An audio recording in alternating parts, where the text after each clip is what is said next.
ایک جزیرہ تھا جہاں کا سیاسی نظم یہ تھا کہ وہ سال کی آخری تاریخ کو جو ان کا حق میں وقت ہوتا اس کو معزول کرتے اور ایک ایسی جگہ چھوڑ دیتے جہاں جنگل تھا اور جانوروں کا رین بسیرا تھا، اور ساحل پہ آ جاتے۔ پہلا شخص جو اترتا ساحل پہ اس کو اپنا حکمران مان لیتے، اور یہ ان کا ایک مدت سے دستور رہا۔ جو بھی تخت نشین ہوتا وہ بھول جاتا کہ سال کے بعد میرے ساتھ یہ کیا کریں گے، اور بلا تعامل وہ اعزاز و تکریم اور وقار کے ساتھ مسند نشین ہو جاتا اور عیش و عشرت کرتا۔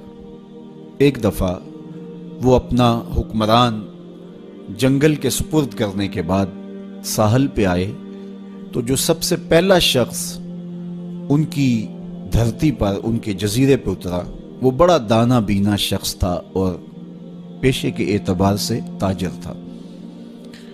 تو انہوں نے اسے کہا کہ تم آج کے بعد ہمارے حکمران ہو۔ اس نے کہا میں تو تاجرانہ غرض سے آیا ہوں، میں تو اصول سلطنت کو، امور حکومت کو جانتا ہی نہیں ہوں۔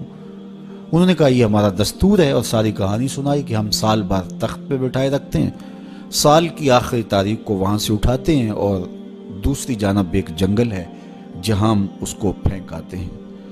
تو یہ ہمارا ضابطہ ہے، تم نہیں بھی مانو گے تو ہم زبردستی تخت پہ باندھ کے بھی بٹھانا پڑا تجھے بٹھائیں گے۔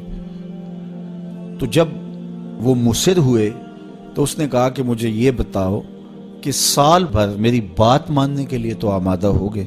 انہوں نے کہا کیوں نہیں، ہم سال بھر آپ کی بات ماننے کے لیے آمادہ ہوں گے۔ اس نے کہا ٹھیک ہے، میں تمہارا حکمران بننے کے لیے تیار ہوں۔ ہوتا یہ تھا جو تخت نشین ہوتا وہ بھول جاتا کہ سال کی آخری تاریخ کو میرے ساتھ کیا ہونے والا ہے۔ یہ پہلا شخص تھا، تخت نشین ہوتے ہی اس نے کہا کہ بلدیہ کے ملازمین بلائے جائیں، بلائے گئے۔ کہ فوج کے کمانڈوز بھی بلائے جائیں، وہ بھی بلائے گئے۔ اس نے ان کو کہا کہ تم جاؤ جنگل میں جہاں بادشاہوں کو پھینک کے آتے ہو اور وہاں کے موذی جانوروں کو کاٹ دو۔ بلدیہ کے ملازمین کو کہا کہ تم ان کے پیچھے جاؤ اور کانٹے دار جھاڑیاں کاٹو۔ وہاں معماروں کا ایک گروہ بھیجا کہ وہاں جا خوبصورت محل تعمیر کرو۔ وہاں پھلدار، پھولدار، سایہ دار درخت لگوانے شروع کر دیے، اور پورا سال اس جنگل کو کٹوانے، اس کے موذی جانور قتل کروانے، وہاں محل تعمیر کروانے، پھلدار، پھولدار، ثمر بار درخت لگانے میں حکومتی مشینری کو لگائے رکھا۔ جب سال کی آخری تاریخ ہوئی تو ہوتا یہ تھا کہ جب بھی بادشاہ کے پاس وہ آتے کہ اب تجھے اس جنگل میں پھینکنے جا رہے ہیں تو وہ چیختا روتا، ہائے مجھے کدھر جا رہے ہو، میں تو موذی جانوروں کا لقمہ بن جاؤں گا، اور اس کو زنجیروں میں جکڑ کے اس جنگل میں پھینک کے آتے۔ وہ کہتے ہم نے پہلے دن آپ کو بتایا تھا۔ رومی علیہ رحمہ فرماتے جب وہ زنجیریں لے کر آئے تو اس کو کہا کہ ہم تمہیں وہاں پھینکنے جائیں گے۔ تو اس نے کہا کہ زنجیروں کی کیا ضرورت ہے، میں خود چل کے جانے کے لیے تیار ہوں۔ رومی کہتے ہیں کہ یہ یہاں بیٹھ کے تخت پہ اس فکر میں لگا رہا جہاں اس نے جانا تھا، اور اس کو پتا تھا کہ یہاں تو ایک سال بھر کے لیے آیا ہوں، تو میں نے تو پھر بقیہ ساری زندگی اس جنگل میں کاٹ دی ہے، اور وہاں بچھو ہیں، وہاں سانپ ہے، وہاں موذی جانور ہیں، وہاں بھیڑیے ہیں، چیرنے پھاڑنے والے درندے ہیں، وہاں کانٹے دار جھاڑیاں ہیں۔ تو وہاں وہ جھاڑیاں کٹواتا رہا اور ایسے جانور مرواتا رہا، اور وہاں کنویں کھدوائے، وہاں پھلدار پھولدار درخت لگوائے، وہاں محل تعمیر کروایا۔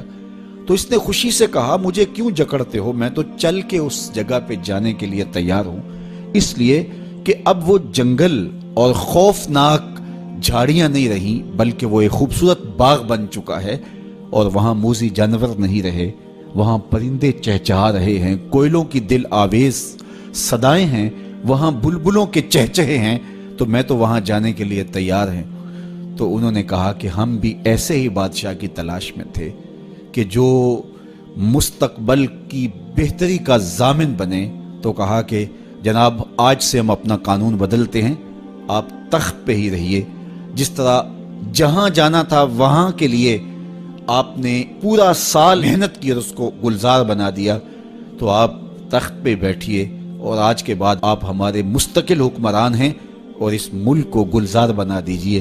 رومی فرماتے ہیں جس طرح وہ شخص تخت پہ بیٹھا اور تخت پہ بیٹھ کے اس کو فکر وہاں کی لگی رہی جہاں اس نے مستقل جا کے رہنا تھا، کہا کافر دنیا کے تخت پہ عیش و عشرت کرتا ہے اور وہ بھول چکا ہوتا ہے کہ میں نے بالآخر کہاں جانا ہے۔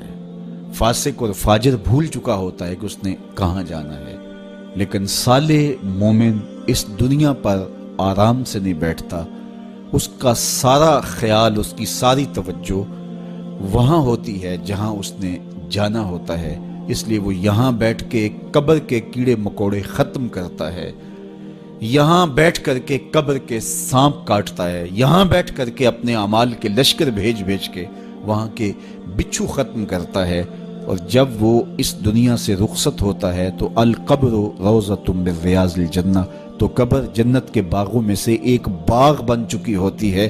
تو میرے رب نے کہا کہ ہر جان یہ دیکھے اس نے آنے والے کل کے لیے آگے کیا بھیجا ہے۔ پھر فرمایا واتقوا اللہ، اور اللہ سے ڈر جاؤ، ان اللہ خبیر بما تعملون، جو تم کرتے ہو تمہارا رب اس سے باخبر ہے۔